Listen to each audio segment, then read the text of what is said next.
அரசியல் காரணங்களுக்காக, இடைத்தேர்தலுக்காக, ஒரு தேர்தலுக்காக, இந்த வாக்குக்காக ஒரு ஸ்டண்ட் அடிக்கிறது மாதிரி செய்யறதுன்றத முழுசா ரசிக்க முடியல, ஏத்துக்க முடியல. மனசு கஷ்டமா தான் இருக்கு. எனக்கு இறந்தவங்களுக்கு, கூட்ட நெரிசல்ல இறந்தவங்களுக்கு அப்படின்னா, விஜயினுடைய அந்த கூட்டங்கள்ல இதுக்கு முன்னாடி மற்ற கூட்டங்கள்ல இறந்திருக்கிறாங்க. இப்ப அவங்களுக்கு என்ன? அவங்களுக்கு ஏன் எதுவுமே செய்யல? அத பற்றி எந்த பேச்சுமே இல்ல ஏன்? இப்போ இந்த காயம்பட்டவங்க இருக்கிறாங்க இல்லையா? அவங்களுக்கு உதவி செய்யணும் இல்லையா? ஒருவேளை அந்த மாதிரி ஆட்களுக்கு உதவி செஞ்சா இன்னும் கூட சிறப்பாக இருக்குமோ? அவங்களுக்கு லாஸ்டிங்கான ஹெல்ப்பா இருக்குமோ குடும்பம் நடத்துறதுக்கு? இப்ப நீ என்ன அடிச்சாலும் சரி, நொறுக்குனாலும் சரி, நீ ரொம்ப நல்லவர் தான் அப்படின்ற ரேஞ்சுல இந்த ஊடகங்கள் அதுக்குரிய எல்லாம் அந்த செய்தியை எல்லாத்தையுமே சொல்லிடுறாங்க. ஆனா எங்களை அவமானப்படுத்திட்டாங்க, உள்ள விடல அப்படின்ட்டு ஒரு பக்கம் சொல்லிட்டு இருக்கிறாங்க. விஜய் உண்மையிலே கண் கலங்கி இருப்பாரா அப்படின்னா கண் கலங்கி இருப்பாரு. ஏன்னா சென்சிட்டிவான ஆள், இமோஷனலான ஆள். அடுத்து இந்த இடைத்தேர்தல்ல ஜெயிச்சே ஆகணும் அப்படின்ற அந்த நிர்பந்தம், கட்டாயம், தேவை, அந்த இது தாவிகாவுக்கு, விஜய்க்கு இருக்கு அப்படின்றதையும் நம்ம ஞாபகத்துல வச்சுக்கணும். என்னுடைய கனவு நாயகன் இப்போ வாழ்க்கையிலையும் நாயகன், அரசியல்லையும் நாயகன், ஜன நாயகன். அந்த நாயகனை நான் பாக்குறேன். அப்போ இது இன்னும் பெரிதாக்கப்பட்ட ஒரு பிம்பம், நாயக பிம்பம். விஜய கட்டி காப்பாத்துறது, அவரை தாங்கி பிடிக்கிறது யாருன்னா இவங்கதான். மத்ததுங்க எல்லாமே அதான் சொன்னேன் இல்லையா, அவரை பயன்படுத்திக்கிறவங்கப்பா. விஜய் இன்னொரு ஸ்டாலின் மாதிரி ஆயிட்டாரு. ஆட்சிக்கு வந்த பிற்பாடு, முதலமைச்சர் ஆன பிற்பாடு சட்டம் ஒழுங்கை மீற முடியாது, சட்டம் ஒழுங்கை காப்பாத்தணும் அப்படின்ற ஒரு கட்டாயம் வந்துருச்சா? நீ அடுத்த இந்த ரோட் ஷோ கீட் ஷோ எல்லாம் போகும்போது ஒரு மோடியினுடைய ரோட் ஷோ மாதிரி பிரம்மாண்டமாக இருக்கும். ஆனா அந்த ரசிகர்களுக்கே உரிய வைப், பிளாஸ்ட் அது எல்லாமே இருக்காது. இன்னொரு விஷயத்தை எடுத்துக்கிட்டனாலே அவங்களுக்கு பணி நியமன ஆணை வழங்கினார்ல. இப்ப 41 பேர் உயிரிழந்தாங்க. 31 பேருக்கு பணி நியமனமும், ஒரு ஆளுக்கு கருணை தொகை 10 லட்சம் ரூபாய் வழங்கி இருக்கிறாங்க. இந்த விஷயம் எப்படிப்பா எடுத்துக்கிறீங்க? இது இந்த கருணை தொகை கொடுக்கறது, அப்புறம் இந்த மாதிரி பணி நியமனம் கொடுக்கறது அப்படின்றது எல்லாமே நம்ம திரும்ப திரும்ப எனக்கு நான் சொல்லிட்டு இருக்கிறது தான். எனக்குமே அது ரொம்ப உறுத்தலாக இருக்கக்கூடியது. ஒரு உயிருக்கு விலை எந்த அடிப்படையில நீங்க நிர்ணயிக்கிறீங்க அப்படின்ற அந்த கேள்விதான் எனக்கு இப்பவுமே இன்னுமே மனசு கஷ்டமா இருக்கிறது. இந்த அமோனியா லீக்ல இறந்தவங்கப்பா, இறந்து இருக்கிறவங்க, அவங்க நிலைமை என்ன? அவங்களுக்கு என்ன என்ன என்ன மாதிரி நீங்க அது ஐயோ, அது மாதிரி எனக்கு ரொம்ப மனசு கஷ்டமா இருக்கு. அது மாதிரி இந்த தூத்துக்குடி துப்பாக்கி சூடு அப்படியே கண்ணு முன்னாடி அந்த இமேஜ் வருது. காவல் இதுல நிலையத்துல வச்சு அடிச்சு கொன்னு அவங்க அந்த அந்த சாத்தான்குளம் அவங்க இமேஜ் எனக்கு வருது. இப்படி எத்தனை இது நடந்துகிட்டு இருக்கு. இதுல எப்படி நீங்க யாருக்கு என்ன செய்றீங்க, என்ன அடிப்படையில இதை தீர்மானிக்கிறீங்க அப்படின்றது அது புரியவே இல்லை. மன வருத்தத்தை தரக்கூடியதாக இருக்கு. இது ரொம்ப இர்ரேஷனலா இருக்கு. அதாவது நான் கொடுக்க வேண்டாம், கொடுக்கணும் அப்படின்ற அந்த ஏரியாவுக்குள்ளே போகல. நான் அதுக்கு பின்னாடி இருக்கக்கூடிய அந்த லாஜிக் என்ன, ரேஷனல் என்ன அப்படின்றத கேள்வி கேட்கிறேன். எந்த அடிப்படையில நம்ம இதை முடிவு பண்றோம், கொடுக்கறத முடிவு பண்றோம்? தொகைய 2 லட்சம்ன்றது, 50,000ன்றது, 10 லட்சம்ன்றது, இப்போ இன்னும் ஒரு 10 லட்சம் எக்ஸ்ட்ரா ஒருத்தருக்கு கொடுத்துருக்கு. அப்படிங்கும்போது என்ன அடிப்படையில கொடுக்க சொல்றோம்? இப்போ இது இறந்தவங்களுக்கு, கூட்ட நெரிசல்ல இறந்தவங்களுக்கு அப்படின்னா, விஜயினுடைய அந்த கூட்டங்கள்ல இதுக்கு முன்னாடி மற்ற கூட்டங்கள்ல இறந்திருக்கிறாங்க. இப்ப அவங்களுக்கு என்ன? அவங்களுக்கு ஏன் எதுவுமே செய்யல? அதை பற்றி எந்த பேச்சுமே இல்லை ஏன்? அதையும் சேர்த்து பேசணும் இல்லையா? கூட்ட நெரிசல், ரசிகர்கள் அப்படின்னா, விஜய்க்காக இறந்தவர்கள் அப்படின்னா, இறந்தவங்க எல்லாரையுமே கொண்டு வரணும். அடுத்து நம்முடைய இதுல பாக்குறோம், அவரு அரசியலுக்கு வர்றதுக்கு முன்னாடியே அவருடைய அந்த தியேட்டர்ல அதுல நடந்த அந்த கூட்ட நெரிசல்ல இறந்தவங்க, அப்படிங்கிற அந்த விஜய்க்காக இறந்தவர்கள் பட்டியலை எடுத்துக்கிட்டோம்னாலே அது ஒரு பெரிய பட்டியலாக இருக்கு. அவங்களுக்கு எல்லாத்துக்கும் என்ன அடிப்படையில நீங்க விட்டுட்டீங்க? பல பேரை விட்டுட்டீங்க. இந்த ஒரு குரூப் மட்டும் எடுத்துக்கிட்டீங்க. அடுத்து இதுல இந்த இறந்தவர்கள் மட்டும் எடுத்துக்கிட்டு அவங்களுடைய குடும்பத்தை சேர்ந்தவங்களுக்கு கொடுக்குறோம். அதுலயே சில எல்லாம் முரண்பாடுகள் இருக்கிறத நம்ம பாக்குறோம். சரி, அதுக்குள்ள போக வேண்டாம். இப்போ இந்த காயம்பட்டவங்க இருக்கிறாங்க இல்லையா, அவங்களுக்கு உதவி செய்யணும் இல்லையா? ஒருவேளை அந்த மாதிரி ஆட்களுக்கு உதவி செஞ்சா இன்னும் கூட சிறப்பாக இருக்குமோ, அவங்களுக்கு லாஸ்டிங்கான ஹெல்ப்பா இருக்குமோ குடும்பம் நடத்துறதுக்கு. இப்ப எத்தனை பேருக்கு என்ன நடந்துச்சு, எத்தனை பேர் கை கால் உடைஞ்சு போய் கிடக்குறாங்க, மருத்துவ செலவு பண்ண முடியாம இருக்கிறாங்க, என்ன வருது நமக்கு தெரியல. அதை பற்றி எந்த ஊடகத்திலையும் பொது வெளியில எங்கேயுமே பேசவே இல்லை. இந்த கூட்ட நெரிசல்ல இறந்தவங்களை பத்தி மட்டும்தான் சொல்றோம். காயப்பட்டவங்களை பத்தி எந்த செய்தியுமே இல்ல. அவங்களுக்கு அப்போ ஏதோ அனௌன்ஸ் பண்ணாங்கன்னு நினைக்கிறேன், அதோட முடிஞ்சிருச்சு. ஏன்னா இப்போ அதுதான் எனக்கு ரொம்ப மனசு கஷ்டத்தை கொடுக்கக்கூடியது. இந்த இதுதான், எந்த அடிப்படையில உயிருக்கு நீங்க விலைய நிர்ணயம் பண்றீங்க அப்படின்றது. அதற்கு பதில் கிடைக்கல. இப்ப அதனால இதுக்கு மேல அதை செஞ்சாங்க இதை செஞ்சாங்க அப்படின்னு பேசுறதுல அர்த்தம் இல்லை. எதை வேணாலும் நீங்க செய்யுங்க. ஏன்னா செத்தவங்களுக்கு அவங்களுக்கு அதனால பாதிப்பு அது இருக்கு அப்படின்னா அதை நிறைவு செய்ய முடியாதுதான். ஒரு ஒரு ஆள் இழந்தத ஒரு குடும்பத்துல பண்ண முடியாது. ஆனா ஓரளவுக்கு ஏதோ முடிஞ்சதை கொஞ்சம் செய்யலாம். அந்த விதத்துல நீ வேலையை கொடு, பணத்தை கொடு, எதை வேணாலும் கொடுங்க. அதுல நமக்கு கருத்து வேறுபாடு எல்லாம் இல்லை. ஆனா நம்ம கஷ்டத்தை கொடுக்கக்கூடியது என்னன்னா, எந்த அடிப்படையில உயிர்களை நீங்க தரம் பிரிக்கிறீங்க அப்படின்றதுதான். அப்புறம் இந்த மாதிரி இந்த கூட்ட நெரிசல் இதுக்கெல்லாம் நம்ம கொடுக்குறோம், அந்த இதுக்கெல்லாம் கொடுக்குறாங்க. இப்ப ஏழை சாதாரண ஒரு விவசாய குடும்பத்தை எடுத்துக்க, கூலி கூலி வேலை செய்யக்கூடிய குடும்பத்துல ஒருத்தர் இறந்துட்டாருன்னா அந்த இழப்பை ஈடு செய்வது எப்படிங்க? எத்தனை குடும்பங்கள்ல அப்பா இறந்துட்டா, குடி பிரச்சனையில சின்ன வயசுலயே இறந்துடுறான்.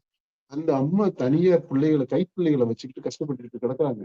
நம்ம நாடு முழுக்கவே பாக்குறோம். இப்ப அதுக்கெல்லாம் அரசு வேலை கொடுத்தீங்களா?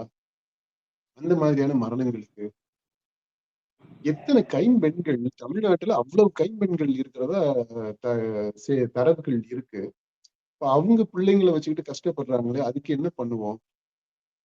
அதனால இது அரசியல் காரணங்களுக்காக, இடைத்தேர்தலுக்காக, ஒரு தேர்தலுக்காக, இந்த வாக்குக்காக ஒரு ஸ்டண்ட் அடிக்கிறது மாதிரி செய்யறதுன்றத முழுசா ரசிக்க முடியல, ஏத்துக்க முடியல.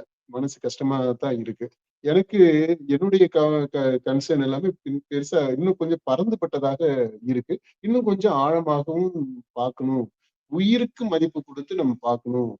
அப்புறம் அந்த உயிர் இழப்பு அப்படின்றது அந்த குடும்பத்தின் மீது, அடுத்த தலைமுறை மீது ஏற்படுத்தக்கூடிய அந்த தாக்கம், அதுக்கு காம்பன்சேட் பண்றது மாதிரி, கை கொடுக்கறது மாதிரி, அந்த குடும்பத்தை தூக்கி கொடுக்குற மாதிரி பண்ணணும். அதற்கு என்ன செயல் திட்டம் இருக்குன்னு தெரியல. எந்த அரசுகிட்டையும் இல்ல. விஜய் அந்த விதத்துல ஏதாவது பண்ணாருன்னா he will be a pioneer. அவருக்கு கோடி கும்பிடு போடலாம் செஞ்சாருன்னு. அப்புறமா இந்த விஷயத்துல ஒரு அம்மா வந்து அழுகுறாங்க. விஜய் அண்ணா வந்த பின்னாடியுமா இப்படி நடக்கணும் அப்படின்னு சொல்லிட்டு அழுகுறாங்க. என்னன்னா அந்த அம்மாவோட பையன் வந்து அந்த கூட்ட நெரிசல்ல உயிரிழந்திருக்கிறாங்க. ஆனா அவங்க அப்பாவுக்கு வந்து இந்த பணி நியமனம் ஆணை வழங்குறதுல வந்து கூட்டிருப்பாங்க போல. அத 2 பேரும் பிரிஞ்சு இருக்கிறாங்க, அப்பாவும் அம்மாவும். அம்மாவுக்கு வந்துட்டு அந்த தொகையெல்லாம் வந்திருக்கு. நிவாரண தொகை கிட்டத்தட்ட 35 லட்சம் ரூபாய் வரை வந்திருக்கும் போல. அவங்க அப்பாவுக்கு வந்து இந்த நியமன ஆணை வழங்குறாங்க.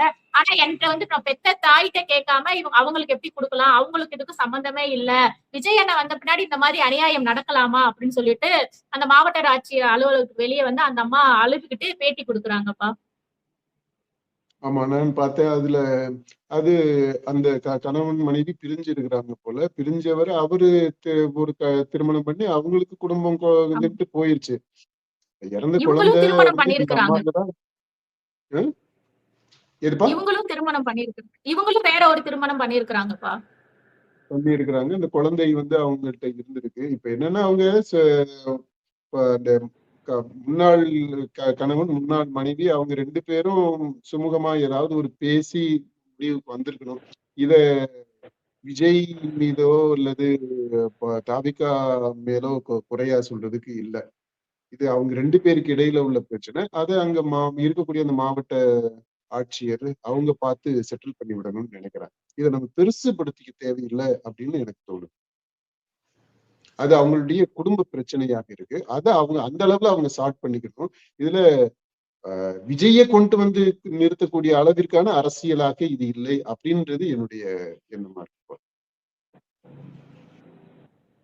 இப்ப அடுத்து இந்த நியமன ஆணைகள் வழங்குறப்போ முதல்வர் விஜய் வந்து ரொம்ப கண் கலங்கினாரு, அழுதாரு அப்படிங்கிற மாதிரி எல்லாருமே பாதிக்கப்பட்ட குடும்பத்தினரும் கொடுத்தாங்க. அவங்களுமே அழுகுறாங்க.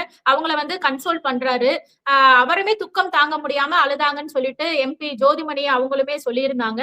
அதே மாதிரி இந்த குடும்பத்தினர்களுமே வந்து சொல்லியிருக்காங்கப்பா. இந்த எம்பி ஜோதிமணி அவங்க கூட இருந்தாங்களா இந்த விழா நடக்கும்போது? அந்த நிகழ்ச்சி விழா அவங்க கூட நடக்கிறப்ப இருந்தாங்க. உள்ள இருந்தாங்களா? அவங்க இருந்தாங்களா? சரி சரி. அது ஏன் ஊடகங்கள் எல்லாம் அனுமதிக்கல? ஊடகங்கள்ல இந்த நிகழ்ச்சியில அந்த பணி நியமன ஆணை கொடுக்கும் போதும் அனுமதிக்கல. அதுக்கப்புறம் அவரு அந்த கூட்டத்துல பொதுக்கூட்டத்துல பேசும்போதும் அனுமதிக்கல. அதுல ரொம்ப ஆக்வர்டா அவங்கள வெளியில கழுத்தை பிடிச்சு வெளியில தள்ளி விட்டது மாதிரி தள்ளி விட்டுட்டு அந்த வர்ற வழியவே தகரத்தை வச்சு அடைச்சு இது பண்ணாங்க. ஆனா நீ என்னதான் நீ வந்து என்ன அடிச்சாலும் சரி, நொறுக்குனாலும் சரி, நீ ரொம்ப நல்லவர் தான் அப்படின்ற ரேஞ்சில இந்த ஊடகங்கள் வந்து அதுக்குரிய எல்லாம் அந்த செய்தியை எல்லாத்தையுமே சொல்லிடுறாங்க. ஆனா எங்களை அவமானப்படுத்திட்டாங்க, உள்ள விடல அப்படின்ட்டு ஒரு பக்கம் சொல்லிக்கிட்டு இருக்கிறாங்க. சரி, அது அந்த பிரச்சனை ஒரு பக்கம் இருக்குது. ஊடகங்களை இந்த தாவிக நடத்தின விதம் அப்படின்றது. இன்னொரு பக்கம் இவரு விஜய் அழுதாரு, கொண்டாரு அப்படின்றதெல்லாம் நம்ம யாருமே பார்க்கல. அது வந்து அவங்களா சில பிட்ஸ் எடுத்து போட்ட அந்த அந்த லீக்கான விஷயங்களை அந்த கிளிப்ஸை வச்சுக்கிட்டு தான் நம்ம சொல்றோம். விஜய் உண்மையிலே கண் கலங்கி இருப்பாரா அப்படின்னா கண் கலங்கி இருப்பாரு. ஏன்னா சென்சிட்டிவான ஆள், இமோஷனலான ஆள். உறுதியானவர் ஒரு பக்கம் இருக்கு, இன்னும் ரொம்ப ரஃப் அண்ட் டஃபாவும் இருப்பாரு, எக்ஸ்ட்ரீமாவும் போவாரு. இந்த பக்கம் சென்சிட்டிவா ஃபீல் பண்ணக்கூடியவர். அதனால அவர் கண் கலங்கி இருப்பாரா அப்படின்னா கண் கலங்கி இருப்பாரு. அது இயல்பாகவே அவருக்கு வந்திருக்கும். அதாவது எந்த நடிப்பும் இல்லாமலே கூட அந்த அவருக்கு அந்த அந்த சூழ்நிலையில வந்திருக்கலாம். ஓகே. ஏன்னா இந்த விஷயத்த பொதுவா எல்லாரையும் வச்சு பாக்குறது மாதிரி செஞ்சிருந்திருக்கலாம் அப்படின்ற அந்த ஒரு வருத்தம் தான், ஒரு குறைதான் இதுல. மத்தபடி அவருக்கு கொடுத்தது கொண்டது இது எல்லாத்தையுமே நம்ம அப்ரிசியேட் பண்றோம். இன்னொரு பக்கம் என்னன்னா, விஜய் ஒரு தேர்ந்த நடிகர் அப்படின்றதையும் நம்ம மறந்துடக்கூடாது. அப்புறம் இந்த கான்டெக்ட்ன்றது இந்த உதவித்தொகை கொடுக்கறது, பணி நியமனம் கொடுக்கறது, அப்புறம் இந்த கரூர்ல இந்த கூட்டம் நடத்தினது, அப்புறம் அந்த சவடால அவர் பேசினது, இது எல்லாமே இடைத்தேர்தல், இம்பெண்டிங் இடைத்தேர்தல், உடனே அடுத்து வரப்போற இடைத்தேர்தல் அப்படின்றத அந்த கான்டெக்ட நம்ம ஞாபகத்துல வச்சுக்கணும். அடுத்து இந்த இடைத்தேர்தல்ல ஜெயிச்சே ஆகணும் அப்படின்ற அந்த நிர்பந்தம், கட்டாயம், தேவை, அந்த இது வந்து தாவிகாவுக்கு விஜய்க்கு இருக்கு அப்படின்றதையும் நம்ம ஞாபகத்துல வச்சுக்கணும். இந்த பின்னணியில தான் விஜயினுடைய அந்த மனசு இறங்கினதையும் நம்ம பொறுத்து பார்க்க வேண்டியது இருக்கு. நம்ம அவரு நடிச்சாரு அப்படின்னு சொல்றாங்க அப்படின்னா அதை நம்ம வந்து முற்றிலுமா புறந்தள்ள முடியாது. நான் பர்சனலா விஜயினுடைய அந்த அணுகுமுறையை அவர் எப்படி டீல் பண்றாரு அப்படின்ற அந்த கேரக்டரை ஸ்டடி பண்ணிட்டே தொடர்ந்து வர்றதுனால, அதை க்ளோஸா ஃபாலோ பண்ணிக்கிட்டு வர்றதுனால இந்த விஷயத்துல அவருக்கு இயல்பாகவே மனசு நெகிழ்ந்து அந்த கண்ணீர் வந்திருக்கலாம் அப்படின்னு தான் நான் நினைக்கிறேன். அடுத்து விஜய் வந்து கிட்டத்தட்ட 9 மாதங்களுக்கு பிறகு கரூருக்கு வர்றத அந்த மக்கள் எதிர்பார்த்த விதம், அதாவது விஜய் வர்றதுக்கு முன்னாடி பாத்தீங்கன்னா அவரை பார்க்கக்கூடிய ஆர்வம்ங்கிறது ரொம்ப அதிகமா இருந்துச்சு. அவரை வந்து நாங்க அந்த கூட்டத்துல வந்து ரொம்ப தூரத்துல இருந்து பார்த்தோம், இப்ப வந்து ஒரு பக்கத்துல இருந்து பார்க்கக்கூடிய வாய்ப்பு கிடைக்கும், அவரை வந்து பாத்துறணும் அப்படின்னு சொல்லிட்டு ரொம்ப எதிர்பார்ப்போட இருந்தாங்க. பார்த்த பின்னாடி வந்துட்டு பிறவி பயணம் அடைந்தது மாதிரி, நான் இன்னைக்கே செத்தா கூட போதும் அப்படிங்கிற மாதிரி எல்லாம் வந்து பேசியிருந்தாங்க. இன்னுமே வந்துட்டு அந்த ரசிகர் மனப்பான்மை அப்படிங்கிறது அதிகமா இருக்கா? ஏன்னா இந்த நிகழ்ச்சி அப்படிங்கிறது வந்து ஒரு துயர நிகழ்ச்சி தான். ஆனா அதுலயுமே வந்துட்டு அந்த விஜய் நடிகரா பார்க்கணும் அப்படிங்கிற ஆர்வம் வந்து ரொம்ப அதிகமா இருந்தது மாதிரி வெளிப்பட்டுச்சுல்லப்பா. சரி, இப்போ அங்க வந்திருந்தவங்க எல்லாம் அந்த கரூர்ல இறந்த மக்கள் நினைச்சு அந்த துக்கத்தை நினைச்சு அவங்கள அந்த நினைவு கூர்ந்து அவங்களுக்காக கண்ணீர் சிந்தணும்னு வந்தவங்கன்னு நினைக்கிறீங்களா? அப்படி நீங்க நினைச்சீங்கன்னா உங்களை மாதிரியான ஒரு முட்டாள் அரசியல் தற்குறி யாருமே இருக்க முடியாது. அவங்க இல்ல நான் யாருமே அப்படி அப்படி நினைக்கல. வரல. ஆனாலும் அந்த ஆர்வத்தை சொல்றேன்ப்பா. வந்திருந்தவங்க அடிச்சு பிடிச்சுக்கிட்டு அந்த டோக்கன் கொடுத்துருக்காங்க, QR கோடு எல்லாருக்கும் அந்த நுழைவு சீட்டு கொடுத்துருக்குறாங்க. அந்த நுழைவு சீட்டு வாங்கிட்டு அடுத்து இந்த 5000 பேர் நம்பர் சொல்றாங்க இல்லையா, அது போக எக்ஸ்ட்ராவும் கொஞ்சம் பேர் வெளியில எல்லாம் நின்னாங்க. அப்புறம் வர்ற வழியில தான் இவரை பார்க்கறதுக்காக மக்கள் இருந்தது. இது எல்லாமே விஜய் என்ற நடிகரை பார்ப்பதற்காக வந்தவங்க. அதுல நமக்கு மாற்று கருத்து, குழப்பம் எதுவுமே தேவையில்லை. விஜய் என்ற நடிகருக்காக வந்தவங்க தான் அவங்க. முதலமைச்சர் கூட இல்ல, நடிகர். இப்போ முதல்வரா இருக்கிறாரு. அப்போ ஒன்னும் கெத்து கூடி இருக்கு. நடிகராக நம்ம பார்த்த ஒருத்தர், திரையிலேயே பார்த்தவரு, இன்றைக்கு அந்த நடிகர் வர்றாருன்றது மட்டும் இல்ல, இப்போ அந்த நடிகர் ஒரு சூப்பர் ஹீரோவாக ரியல் லைஃப்லயுமே ஹீரோவா, ஸ்கிரீன் ஹீரோ, இப்போ அரசியல்லையும் ஒரு ஹீரோவா வர்றாரு. அவரை பார்க்கணும் அப்படின்றதுக்கு தான். முதலமைச்சரை பார்க்கறது இல்ல. என்னுடைய கனவு நாயகன், இப்போ வாழ்க்கையிலையும் நாயகன், அரசியல்லையும் நாயகன், ஜன நாயகன்.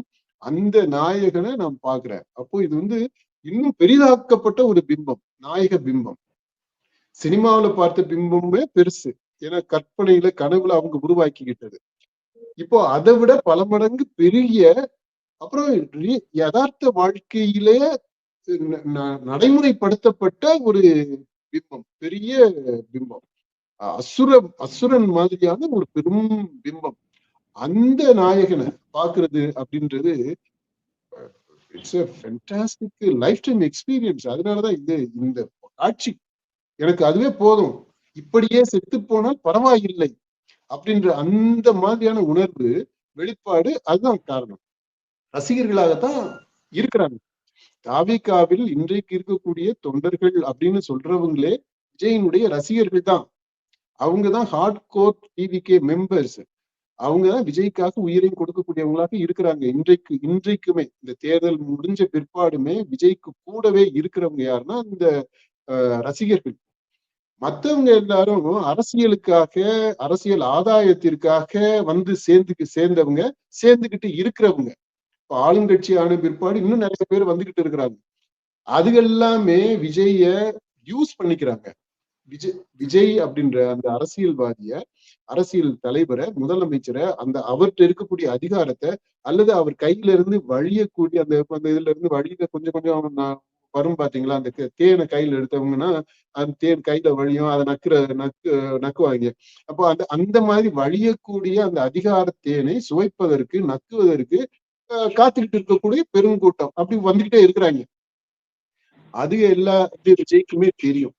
முதலமைச்சர் விஜய்க்கு, நடிகர் விஜய்க்கு, ஜோசப் விஜய்க்கு இது நல்லாவே தெரியும் அப்படின்னு நான் நினைக்கிறேன். அதனால அந்த போஸ்டிங் எல்லாம் இருக்கு. அவங்க எல்லாருமே முகஸ்துதி பண்றவங்க. ஆனா அந்த ஹார்ட் கோர் ரசிகர்கள் இருக்காங்க இல்லையா, இப்ப நீங்க சொன்னீங்க சில பெண்கள் பற்றி, சில ஆண்கள், அவங்க எல்லாம் எக்ஸ்பிரஸ் பண்றாங்க பாருங்களேன். இவங்க எல்லாமே விஜய்க்காகவே இருக்கிறவங்க. அவர் அதிகாரத்துல வராம இருந்திருந்தாலுமே கூட இந்த உணர்வு இருக்கும். ஏன்னா பிரச்சார டயத்துலயுமே நம்ம பார்த்தோம் இல்லையா, அவர் விஜய் அப்போ என்ன அதிகாரம் அவருக்கு இருந்துச்சு, அப்போ இருந்த அந்த உணர்வு அதுல ஏதாவது கொஞ்சமாவது மட்டுப்பட்டு இருக்கா? அப்போ இல்ல. ஆக்சுவலா இப்போ அதிகமாயிருக்கு. ஏன்னா நான் சொன்ன பாத்தீங்களா, அந்த பிம்பம்ன்றது பெருசாயிருக்கு. திரையிலிருந்து இப்போ இது யதார்த்த உலகத்திலயுமே, ரியல் லைஃப்லயுமே அந்த பிம்பம் இன்னொரு பரிமாணம் அதுல சேர்ந்துருக்கு. அதனால அந்த அட்ராக்ஷன், அந்த ஈர்ப்பு, அந்த லவ், அந்த இன்ஃபாச்சுவேஷன், அந்த அப்சஷன், அது எல்லாமே இன்னும் கொஞ்சம் இன்டென்ஸ் ஆயிருக்கு. அப்படிதான் இருக்கும். அதுதான் உலகியல். அதனால அவங்க ரசிகர்களாக இருக்கிறாங்க. ரசிகர் மனப்பான்மை அப்படின்னா அப்படியெல்லாம் இல்ல. அவங்க ரசிகர்கள் தான், ரசிகர் மனப்பான்மை தான், ரசிகர்களாகத்தான் அவங்க இருப்பாங்க. அப்படிதான் இருக்கணும். அப்படி இருக்கிறது தான் தாவேகாவுடைய கோர் மெம்பர்ஷிப். விஜய கட்டி காப்பாத்துறது, அவரை தாங்கி பிடிக்கிறது யாருன்னா இவங்கதான். மத்ததுங்க எல்லாமே அதான் சொன்னேன் இல்லையா, அவரை பயன்படுத்திக்கிறவங்கப்பா. அவர் என்ன சொன்னாலும் அதுக்கு எல்லாம் செய்யும். இவங்க விஜய்க்காக எதை வேணாலும் செய்வாங்க. விஜய் சொல்லாமலே அவர் கண் பார்வைக்காகவே எல்லாத்தையும் செய்வாங்க. அந்த வேறுபாடு புரியுற மாதிரி சொல்லிட்டு நினைக்கிறேன். அதனால அவங்க குற்றமா சொல்ல முடியாது. அப்படிதான் அவங்க இருக்காங்க. ஆனா அந்த ரசிகர்களாக இருக்கிறது இருக்கு இல்லையா, அந்த உளவியல் இருக்கு. அவங்களுடைய வாழ்வியல்னு ஒண்ணு இருக்கு. அது வேற ஒரு தளத்துல நம்ம பேச வேண்டியது. இதை நியாயப்படுத்துறோமா, இல்ல இது திருத்தப்பட வேண்டியதா, இல்ல இதை கடந்து வர வேண்டிய ஒரு ஃபேஸா அப்படின்றதெல்லாம் அது வேற ஒரு தளத்துல விவாதிக்க வேண்டியது. அடுத்து இந்த ரோட் ஷோ பண்ணார்லப்பா, தேர்தலுக்கு முன்பு பிரச்சாரத்தின் போது பண்ண ரோட் ஷோவும் இப்ப பண்ண ரோட் ஷோவுக்கும் என்னப்பா வித்தியாசம் இருக்குது? நீங்களே சொல்லிருங்களேன் வித்தியாசம் என்ன இருக்குதுன்ட்டு. அப்போ ஒரு கட்டுக்கடங்கி கூட்டமா இருந்துச்சு, இப்போ கட்டுப்பாடோட கூட்டமா இருந்துச்சு. ஒரு நெறிமுறைப்படுத்தி இந்த ரோட் ஷோ அப்படிங்கிறது நடந்துச்சு. அந்த வேறுபாடு பரவாயில்ல, கரெக்டா சொல்லிருக்க. அதாவது உங்களுக்கு ஞாபகம் இருக்கா, இந்த ரோட் ஷோ பத்தி சொல்லும்போது ஆரம்பத்துல, அதாவது விஜய் பிரச்சாரம் ஆரம்பிக்கும் போது நம்ம காணொளி போட்டிருப்போம். இந்த ரோட் ஷோல கிங் விஜய், மத்ததெல்லாம் டூப்ளிகேட் தான். அதாவது விஜய் ஒரு ரோட் ஷோ போனாரு அப்படின்னா உடனே உதயநிதி அடுத்து ஒரு ரோட் ஷோ போவாரு, ஸ்டாலின் போவாரு. அங்க நடக்கக்கூடிய இது எல்லாத்தையுமே நம்ம கம்பேர் பண்ணி சொல்லி இருக்கிறோம். இதுல இருக்கக்கூடிய அந்த ஸ்பான்டேனிட்டி, விஜய் பிரச்சாரம் பண்ணும்போது நடிகர் விஜய் கட்சியை ஆரம்பிச்சு தாவிகாவுடைய புது தலைவராக, புது மாப்பிள்ளை மாதிரி அப்படி அந்த கோலத்துல அந்த இதுல வரும்போது, ரோட் ஷோ போகும்போது அந்த மொச்ச கூட்டம், அந்த கூட்டத்துல இருந்த அந்த ஆர்ப்பரிப்பு, ஆரவாரம், கொண்டாட்டம், கூச்சல், அந்த எனர்ஜி, வைபு, லாஸ்ட், அதெல்லாம் அந்த கேஸ், அந்த ஒழுங்கீனம், அதாவது நான் குற்றச்செயலா சொல்ல, அந்த அந்த அந்த கேவட்டிக், அந்த ஸ்பான்டேனிட்டி இருக்குது பாத்தீங்களா, அது ரியல் லைஃப். அது உயிர், அது உயிர் மூச்சு. அது நாயக வழிபாட்டினுடைய பிரதானமான வெளிப்பாடு. ஹீரோ வர்ஷிப் அதனுடைய வெளிப்பாடு. கடவுளவே காட்சியில அப்படியே கண்டது மாதிரி அது இருந்துச்சு. அது நடிகராக அவர் வரும்போது.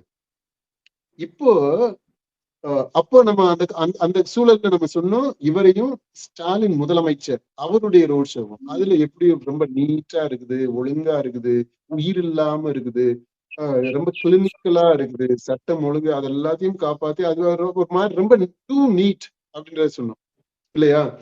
இப்போ அதேதான் இங்க இப்போ விஜய் ஒரு ஸ்டாலின் மாதிரி ஆயிட்டாரு. ஆட்சிக்கு வந்த பிற்பாடு, முதலமைச்சர் ஆன பிற்பாடு சட்டம் ஒழுங்கை மீற முடியாது, சட்டம் ஒழுங்கை காப்பாத்தணும் அப்படின்ற ஒரு கட்டாயம் வந்துருச்சா? அடுத்து இவரு சட்டம் ஒழுங்கு மீற ஸ்பான்டேனியஸா இருக்கலாம்னு இவர் நினைச்சாலுமே இவர் இருக்க முடியாது. அவ்வளவு காவலர்கள், பாதுகாவலர்கள், அங்க புரோட்டோகால்னு ஒண்ணு வந்துருச்சு.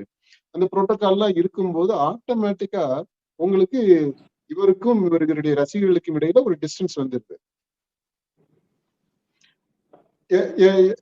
அதுதான் புரோட்டோகால் அப்படி ஆயிருச்சு. அப்போ ரசிகர்கள் தள்ளிதான் நிக்க வேண்டியது இருக்கு. அப்புறம் இந்த லா அண்ட் ஆர்டர் அதனால அவங்க எல்லாருமே வரிசைப்படுத்தப்படுறாங்க.